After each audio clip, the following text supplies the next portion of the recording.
তৃতীয় শ্রেণী প্রাথমিক বিজ্ঞান। তো আজকে আমরা সমাধান করব অধ্যায় 4 এর পৃষ্ঠা নাম্বার 42। তারপরে আমরা সমাধান করব এই যে এই কাজটি, এটা হচ্ছে পৃষ্ঠা নাম্বার 44। তারপরে এইটা সমাধান করব, এটার পৃষ্ঠা নাম্বার হচ্ছে 46।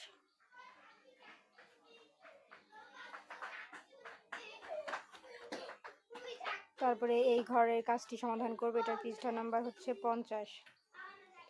তারপরে এই কাজটি সমাধান করব, এটার পৃষ্ঠা নাম্বার হচ্ছে 51। তারপরে এই কাজটি সমাধান করব, এটা হচ্ছে পৃষ্ঠা নাম্বার 53। আর পরবর্তীতে হচ্ছে 54 পৃষ্ঠা থেকে ভিডিও দেখার জন্য অবশ্যই সাবস্ক্রাইব মাই চ্যানেল। তো আজকে আমি 53 পৃষ্ঠা পর্যন্ত সমাধান করে তোমাদের দেখাবো। তো চলো আমরা 42 পৃষ্ঠা থেকে শুরু করি।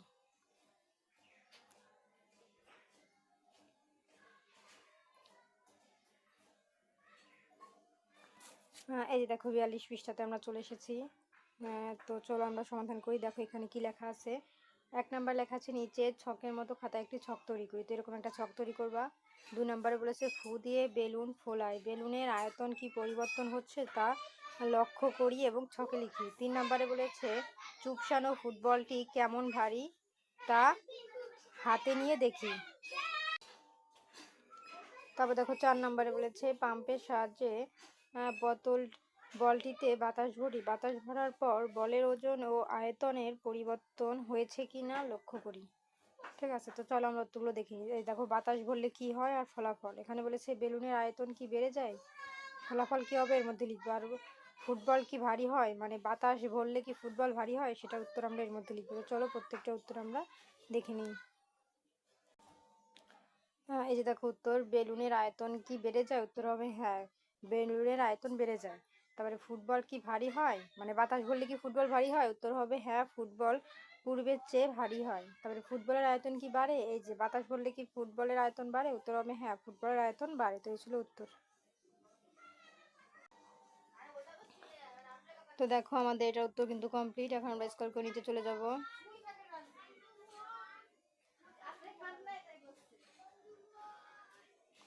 এই যে দেখো এখানে আমাদের আরো একটি কাজ আছে। এখানে বলেছে একটি পাত্রে ইরেজার নেই। 2 বলেছে ইরেজারের আকৃতি কেমন পর্যবেক্ষণ করে তা রাখি।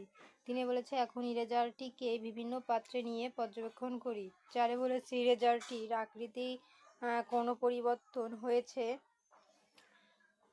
খাতায় লিখে রাখি। 5 বলেছে এখন একটি গ্লাসে কিছু পানি নেই, পানির আকৃতি কেমন দেখতে পাচ্ছি তার লিখে রাখি। 6 বলেছে এখন ভিন্ন ভিন্ন কয়েকটি পাত্রে গ্লাসে পানি ঢেলে দেখি, পানির আকৃতির কোনো পরিবর্তন দেখা যায় লিখে রাখি।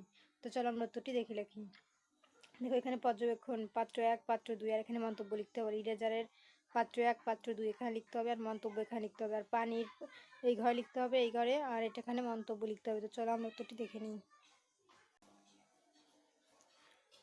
এই যে দেখো প্রিয় শিক্ষার্থীরা উত্তর ইরেজার পাত্র 1 হবে কি আয়তকার, আকৃতির পরিবর্তন হয়নি। পাত্র 2 আকৃতির পরিবর্তন হয়নি, আর মন্তব্য কি হবে রাবারের নির্দিষ্ট আকৃতি আছে। আর পানি পাত্র 1 হবে এর আকৃতি ধারণ করেছে, আর পাত্র 2 হবে এর আকৃতি ধারণ করেছে, আর মন্তব্য হবে পানির নির্দিষ্ট আকৃতি নেই। তো এই ছিল উত্তর। তো দেখো আমাদের 44 পৃষ্ঠা উত্তর কিন্তু কমপ্লিট। এখন আমরা স্ক্রল করে নিচে চলে যাব। এই যে দেখো আমরা নিচে চলে এসেছি। এখানে আমাদের 1 নম্বরে বলা আছে পাশের ছকের মতো ছক তৈরি করি। 2 বলেছে নিচের ছবিগুলো দেখি, এখান থেকে একই ধরনের পদার্থগুলোকে চিহ্নিত করে ছকের 3টি দলে সাজাই। 3 নম্বরে বলেছে প্রতিটি দলের বিশেষ বৈশিষ্ট্য সহপাঠীদের সঙ্গে আলোচনা করি। তো এখানে দল 1, দল 2 এবং দল 3। তো চলো এর মধ্যে আমরা উত্তরগুলো লিখে ফেলি। এই যে দেখো উত্তর, দল 1 হবে এই যে বই, মার্বেল, পাথর, পুতুল। আর দল 2 হবে তেল, পানি, ফলের রস। দল 3 হবে ফ্যানের বাতাস, কেটলির জলীয় বাষ্প। তো এই ছিল উত্তর। আর এই উত্তরগুলো নিয়েই তোমরা তোমাদের সহপাঠী মানে বন্ধুদের সঙ্গে কথাবার্তা বলবা এই উত্তরগুলো নিয়েই, ঠিক আছে। তো আমরা কিন্তু উত্তরগুলো দেখিয়ে দিলাম। তো এই ছবিগুলো থেকে কিন্তু আমরা একই ধরনের পদার্থ নিয়ে দল 1 সাজাইছি, দল 2 এবং দল 3 সাজাইছি, ঠিক আছে। এখন আমরা স্ক্রল করে নিচে চলে যাব।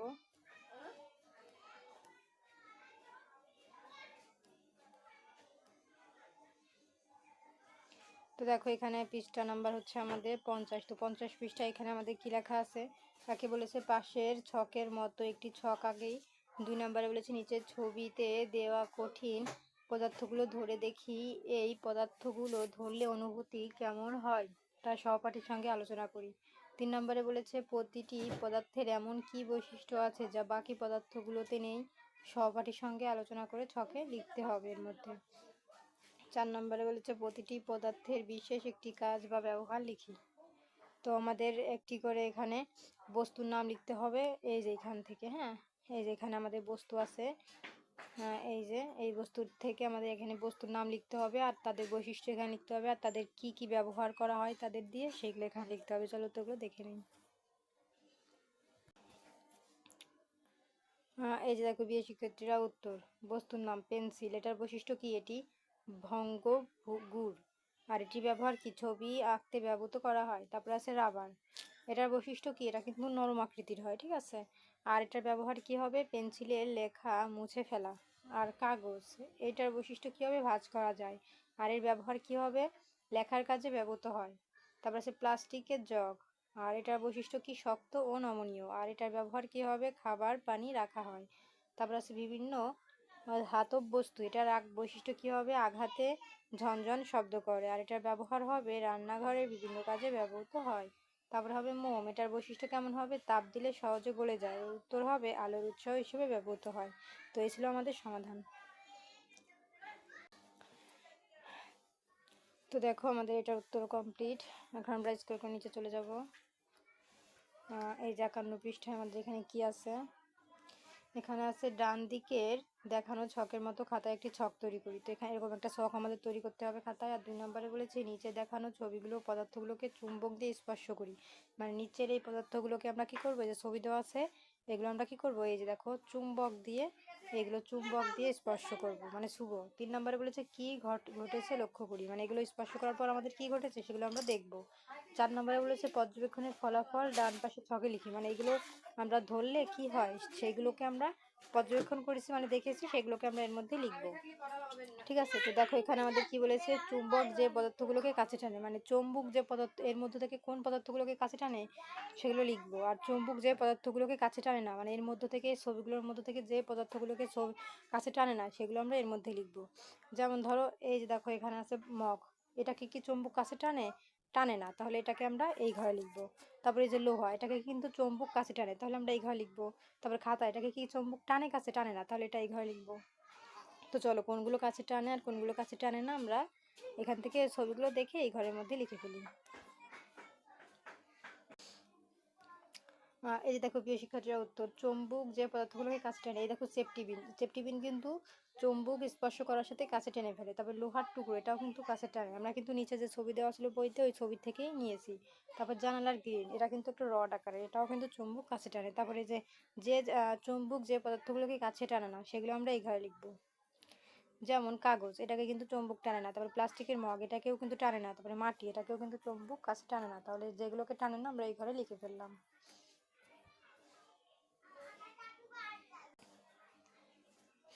তো দেখো প্রিয় শিক্ষার্থীরা আমাদের এই ছকের ভিতরে কিন্তু এখানে ছবি দেওয়া আছে, এইখান থেকে ছবির উত্তর নিয়ে আমরা ওর মধ্যে দিয়েছি, ঠিক আছে। তো আমাদের উত্তর কমপ্লিট। এখন আমরা চলে যাব পরবর্তী পৃষ্ঠায়।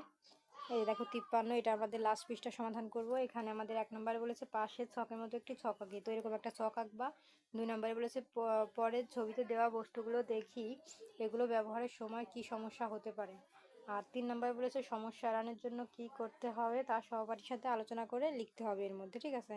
তো পরের ছবিতে কি দেওয়া আছে, এই যে দেখো আমাদের এখানে ছবি দেওয়া আছে, হ্যাঁ গ্যাস, তারপরে কাচের বোতল, আর এখানে আছে ছুরি। তো এগুলো ব্যবহারে কি হতে পারে, ওই বস্তুর নামগুলো আমরা এখানে লিখবো। আর এটা হচ্ছে অসতর্ক ব্যবহারে কি সমস্যা, মানে ওইগুলো অসতর্কভাবে ব্যবহার করলে কি কি সমস্যা হতে পারে। 3টা ছবি আছে, 3টা ছবির নামে কি অসুবিধা হতে পারে তা এখানে লিখবো। আর কীভাবে ব্যবহার করতে হবে তা আমরা এর মধ্যে লিখবো এইগুলো, ঠিক আছে। তো চলো উত্তরগুলো দেখে নিই। এই যে দেখো প্রিয় শিক্ষার্থীরা উত্তর, বস্তুর নাম এখানে হবে গরম পাতিল, হ্যাঁ। তো অসতর্ক ব্যবহারে কি সমস্যা হতে পারে? এই যে হাত পুড়ে যেতে পারে। আর কিভাবে ব্যবহার করা উচিত? কাপড় বা ন্যাকড়া দিয়ে ধরতে হবে।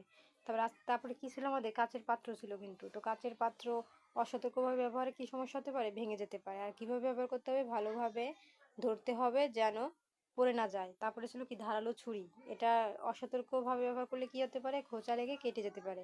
আর কিভাবে ব্যবহার করতে হবে? এই যে সাবধানে ব্যবহার করতে হবে। তো এই ছিল আমাদের উত্তর। তো দেখো প্রিয় শিক্ষার্থীরা, আমাদের এই 53 পৃষ্ঠা উত্তর কমপ্লিট, ঠিক আছে? তো পরবর্তীতে হচ্ছে এই যে দেখো এখানে আমাদের পৃষ্ঠা নাম্বার হচ্ছে 55। তো 55 পৃষ্ঠার এই সমাধানগুলো দেখার জন্য অবশ্যই সাবস্ক্রাইব মাই চ্যানেল। আর পরবর্তীতে কে কোন পৃষ্ঠায় ভিডিও চাও সেটা আমাকে কমেন্টে বলতে পারো।